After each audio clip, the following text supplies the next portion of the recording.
Assalamualaikum warahmatullahi wabarakatuh. Nah, jadi di video kali ini saya sudah bersama dengan dua rekan. Say hi. Hai, sobat Alian. Ini namanya Winda, ini namanya Obong. Trisna. Ini namanya Trisna. Nah, jadi kenapa mereka berdua ada di sini? Nah, di video kali ini spesial ya, membahas hal-hal yang viral.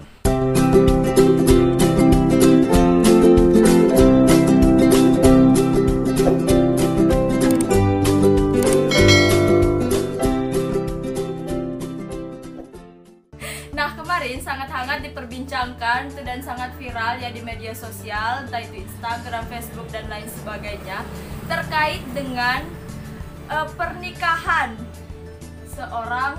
dua orang ya. Dua orang artis itu atau apa ya?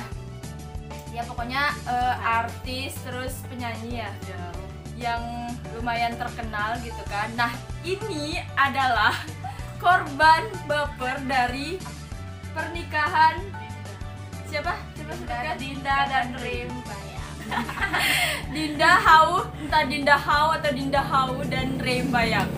Bagi yang tapi kayaknya mereka pada nonton ya, karena ini sangat-sangat viral dan sangat membuat para jomblo menjerit-jerit, meronta-ronta.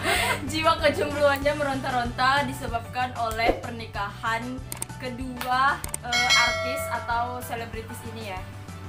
Nah, sekarang kita mau tanya, kenapa sih kalian sangat-sangat baper gitu ya terkait dengan pernikahan ini? Apa sih yang membedakan gitu? Boleh diceritakan? Oke, Trisna silakan. Aku kan taunya Dinda Hau itu pacaran sama Rizky Bilar. Nah, pas lihat di IG-nya itu dia kan nikah. Ternyata yang cowoknya bukan Rizky Bilar, ternyata Rim Bayang. Yang memang aku ngefans juga sama Rim Bayang itu karena dia itu satu grup sama Ada musik yang terus abis itu aku lihat mereka tuh cuma kenalan 2 bulan, pendekatannya 2 bulan, ta'aruf ya namanya. Terus habis itu aku lihat semua postingan di Dahau dari pertama mereka kenalan yang viral sekarang, tipe kami idaman kamu gimana. Nah, siapa juga yang nggak baper kan kalau kayak gitu. Jadi awal kebaperan itu karena percakapan itu gitu ya. Iya. Karena percakapan dari si Ray dengan Dinda. Oke, lanjut Winda. Aku sih awalnya nggak tahu apa-apa ya, lalu ada yang share di story WA-nya pada viral sih, terus aku nanya atau apa, terus aku komen di story-nya mereka yang nikah itu siapa sih? Dia jawab dah Dinda Hau sama Ray. Nah, itu siapa sih, aku nggak tahu. Oh, jadi nggak tahu. Dari awalnya aku tuh nggak tahu apa-apa. Terus aku stalking di IG-nya sampai aku tuh nanya nama IG-nya itu apa sih, Saking nggak tahu ya. saking nggak tahu apa-apa nih tentang Ray. Kalau kita kan secara kita kan tahu dia artis ya sudah ternama gitu. Terus aku stalking tuh di IG-nya, terus lihat ih cowok ganteng banget sih. Ya Allah, masya Allah nih cowok ganteng banget sih. Terus masih muda lagi, sudah memutuskan untuk menikah di usia yang sangat muda. Itu aku gimana ya? pengen kayak Ray. Pengen banget sih dengan caranya dia itu kan tanpa pacaran tuh langsung ta'aruf dengan perjalanan cintanya yang begitu ya singkat Tapi berani memutuskan. berani memutuskan untuk menikah di usia yang sangat muda. Dan juga pernah ditolak ya. Iya, pernah sempat ditolak sih katanya. Ya, jadi mereka ini stalking sampai serinci ya, dari Iya, step by step itu sampai aku di-share. follow loh akun IG IG-nya saking gilanya ya. Jadi ini adalah efek atau akibat dari pernikahan tersebut gitu, mengakibatkan mereka berdua menjadi sebaper ini. Jadi kalau dilihat ya story mereka berdua isinya adalah nge-share tentang pernikahannya, photoshootnya, terus apalagi pokoknya hal-hal yang berbau itu di-share oleh mereka. Nah jadi sebenarnya saya pribadi ini sebenarnya nggak tahu juga gitu, tapi karena mereka sering share, akhirnya saya melihat kejadian itu gitu dan saya jadi ikut apa ya, sebenarnya nggak mau baper juga, tapi karena sering melihat gitu ya, yang kita sebagai jomblo kan, jadi jiwa kejombloan kita juga ikut meronta-ronta ya melihat pernikahan mereka gitu. Tapi saya pribadi sebenarnya nggak mau ya mengikuti, karena ujung-ujungnya ya takut apa ya terinfluence gitu untuk menikah. Tapi kalau misalnya kita belum ada persiapan kan nggak boleh juga. Nah aku mau tanya nih, hal apa sih yang kalian ambil gitu, atau pelajaran apa sih yang bisa kalian ambil dari pernikahan tersebut gitu? Ini kan kok bisa sih seviral itu gitu, dan apa sih hal-hal yang bisa dipetik gitu dari pernikahan tersebut, atau inginnya itu kayak gimana untuk pernikahan kalian nantinya? Kalau aku sih pertama ya itu apa ya, kalau kita pacaran itu nggak menjamin kita bakalan apa ya suami istri berjodoh. Terus juga ya pelajaran dapat kita ambil ya, orang yang dekat belum tentu juga dapat memberi kita kepastian untuk menjalin hubungan yang lebih serius lagi. Secara kan Dinda itu pernah ada loh pacarnya, dia kan pacaran dulu 7 tahun tuh, dikalahkan dengan Rin, datang cuma baru 2 bulan loh langsung menjadi untuk mereka menjalin hubungan yang serius kayak gitu. Menurut postingan Dinda juga ya, dia walaupun udah berhijab, udah hijrah, dia itu belum percaya 100% tentang taat. Dia itu masih bingung gitu loh, masa iya kita nikah sama orang yang apa ya belum kita kenal semuanya. Kan ada sih orang yang bilang nanti pacarnya setelah nikah, tapi dia tuh belum percaya 100% gitu loh. Tapi dengan si Ray ini dia mantap, dia kayak sholat istikharah berdua sampai akhirnya menikah. Jadi ya jodoh itu nggak ada yang tahu gitu loh. Kita bisa menjalin hubungan bertahun-tahun, kita kenal loh, kita udah kenal. Kalau misalnya udah bertahun-tahun kan pasti kita kenal semuanya baik buruknya. Tapi ya kembali lagi jodoh nggak ada yang tahu. Yang 7 tahun kalah dengan yang 2 bulan. Yang main-main juga akan kalah dengan yang serius, walaupun kenalnya udah lama, tapi keseriusannya loh yang kita lihat. Berarti kalau ada datang yang serius, maka itu yang akan lebih besar peluangnya gitu ya, dengan yang hanya main-main meskipun dalam jangka waktu yang lama, tanpa adanya proses, tanpa adanya kepastian. Juga penting apa ya, circle pertemanan. Jadi yang aku salut dari Ri itu, soalnya berempat ada musik itu sama kisahnya semua, nggak ada yang pacaran. Itu sih yang bikin bapernya. Berarti dengan pernikahan itu membuka pemikiran para netizen atau para remaja bahwa sebenarnya proses ta'aruf itu sangat pasti gitu ya. Dengan melakukan proses tersebut itu kita bukannya membeli kucing dalam karung gitu, tapi memang kita bisa pendekatan dengan cara yang islami gitu, tanpa berdua-duaan, kemudian tanpa proses kemaksiatan di dalamnya gitu. Berarti itu ya yang bisa diambil. Harapannya pengen gak sih punya pasangan seperti itu gitu, atau yang menjemput dengan cara yang baik-baik seperti itu? Gimana? Kalau pengen ya pengen banget lah. Nah kalau harapannya ya, secara kan perempuan suka ya dengan gombalan, dengan kata-kata. Itu sih yang harus diperhatikan. Kita tuh yang memang lebih ke perasaannya. Yang perlu ditekankan di sini ya untuk perempuan, kita kan memang diciptakan lebih ke perasaannya ya, lebih baper kayak gitu. Tapi jangan sampai logika dikalahkan dengan perasaan ini. Soalnya kan jangan sampai kita terbuai dengan gombalan sama kata-kata janji manisnya si cowok. Nah jadi ada yang menarik ya di chat ya. Nah, jadi ada percakapan nih di antara Dinda dan Ray ini. Tipe suami idaman kamu seperti apa? Nah, kalau kita balik, tipe idaman kalian seperti apa? Tipe suami idaman kalian seperti apa?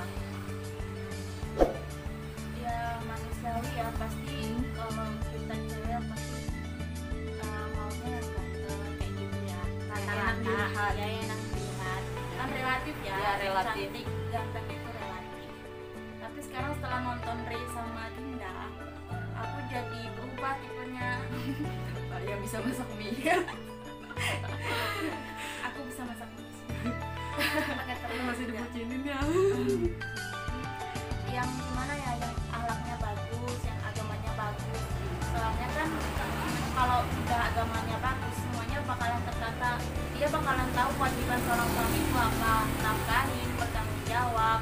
Jadi semuanya bakalan ngikutin gitu loh kalau agamanya bagus. Ada lagi? Dinda. Berarti tadi secara penampilan, maksudnya baik enak dilihat gitu ya, enak dipandang, terus akhlaknya baik gitu. Ketika akhlaknya baik, berarti dia sudah tahu nih tanggung jawabnya sebagai seorang suami apa. Gitu. Dinda, Aku juga sama sih, kan semua wanita butuh yang kayak gitu ya. ya, Yang- harta mungkin ditambah harta. Ya. Jangan yang papan lah. Ya yang jelas yang pertama itu kan agamanya. Terus dengan begitu dengan dia bertanggung jawab juga sih. Kalau dia bertanggung jawab, artinya Ya, dia akan melakukan segala hal gitu untuk bisa mencukupi Kebutuhan istri kebutuhan dan istri anak-anaknya. dan- Masya Allah. Insya Allah. Kalau aku mau nanya, Apa-apa? gimana pendapat kalian tentang poligami? Siapa mau jawab duluan? Aku sih menentang poligami ya. Bukan menentang, tapi yang Jangan aku salah satunya lah ya ya. aku ya. jadi kan poligami itu emang syariat gitu dalam Islam ya. Nah, Jadi- tapi pilihannya adalah misalnya ketika mau menikah ya siap dipoligami atau tidak. Nah, itu bisa bisa dikomunikasikan pada pasangannya nanti gitu. Pas ta'aruf itu ya. Ya, misalnya sekarang kita udah memilih nih jalan ta'aruf gitu ya. Artinya ketika proses perkenalan itu kita harus clearkan segala hal gitu terkait dengan kedepannya nanti bagaimana bentuk kesiapan dari si pria tersebut gitu. Selain itu kita juga misalnya si pria bisa jadi menanyakan gitu, apakah Anda atau ukti ini mau dipoligami atau tidak. Biasanya mereka akan menanyakan gitu. Surat pranikah aja. Ada kontraknya lah ya. Nah, hal itu bisa dikomunikasikan. Jadi kalau misalnya dari awal itu diajukan sebagai syarat sah pernikahan, itu bisa aja gitu. Nah, tapi ada juga nih misalnya yang tanpa syarat gitu kan. Artinya kan kita nggak tahu ya kedepannya akan seperti apa. Nah, kalau saya pribadi itu pernah ada suatu film itu inspiratif banget sih filmnya, itu Ketika Cinta Bertasbih. Di situ ditanyakan oleh si mempelai wanitanya, jadi ditanyakan oleh si mempelai prianya apa syarat yang ingin diajukan untuk menuju ke proses pernikahan. Di situ dikatakan, jadi syaratnya itu yang pertama dia harus tinggal di lingkungan pesantren katanya, karena si perempuan ini kan memang anak kiai. Jadi dia harus memilih untuk tinggal di pesantren. Syarat yang pertama diiyakan oleh si mempelai prianya. Kemudian syarat yang kedua adalah selama si istri masih mampu bertanggung jawab atau masih mampu melakukan kewajiban sebagai seorang istri, maka si pria tersebut itu tidak boleh poligami atau tidak boleh menduakan istrinya. Nah, tapi syarat yang diajukan ini, si pria bisa melakukan poligami ketika yang pertama si istrinya itu dalam keadaan sakit menahun. Dalam keadaan sakit menahun. Kemudian yang kedua, si istrinya tidak bisa memberikan keturunan. Maka silakan Anda boleh untuk mempoligami saya gitu atau melakukan poligami. Jadi itu syarat yang diajukan oleh si perempuan tersebut dalam film Ketika Cinta Bertasbih. Nah, jadi hal ini juga sebenarnya saya adaptasi gitu ya, saya tiru. Jadi ketika misalnya ada seseorang yang bertanya gitu, misalnya ingin melamar mungkin ya. Kok agak pesimis gitu ya. Misalnya ada yang datang gitu misalnya melamar, atau ini juga bisa menjadi referensi teman-teman gitu ya, ketika ada yang melamar kalau misalnya teman-teman emang ada ketakutan gitu ketika di poligami, mungkin cintanya akan terbagi atau segala hal, jadi bisa mengajukan syarat tersebut gitu. Yang pertama, dia boleh berpoligami ketika memang kita kondisinya ya, kita sakit menahun, artinya kan kita tidak bisa memberikan kewajiban kan, masa menunaikan kewajiban sebagai seorang perempuan, sebagai seorang istri gitu. Kan kita akan zolim ya ketika misalnya si suami membutuhkan, itu kan kebutuhan secara biologis. Nah, kita akan zolim ketika kita tidak memberikan kesempatan itu gitu. Maksudnya ketika kita sakit menahun, kita bersikeras, kita kan nggak bisa melayani suami, jadi kita tidak boleh bersikeras gitu bahwa kamu nggak boleh poligami, kamu nggak boleh menikah dengan orang lain gitu kan. Kemudian yang kedua adalah ketika kita tidak bisa memberikan keturunan, karena kan keturunan itu adalah kelanjutan dari misalnya kita dalam menikah itu tujuannya untuk dakwah, artinya kan anak-anak kita nantinya akan kita khususkan itu bekal untuk kita meraih ridho Allah gitu. Kita akan membimbing anak-anak kita agar kedepannya dia itu yang melanjutkan gitu perjuangan kita, misalnya untuk berdakwah atau untuk menyampaikan kebaikan gitu. Anak itu kan tabungan ya, tabungan akhirat gitu. Nah, jadi kita juga akan zolim misalnya ketika kita nggak bisa nih, ternyata kita yang tidak bisa memberikan keturunan gitu. Artinya kan si suami punya perasaan ingin gitu kan, punya keturunan, kemudian ada yang melanjutkan. Jadi mungkin itu sih, kalau misalnya kita merasa kita kita nggak sanggup, ya udah gitu, kasih persyaratan tersebut gitu.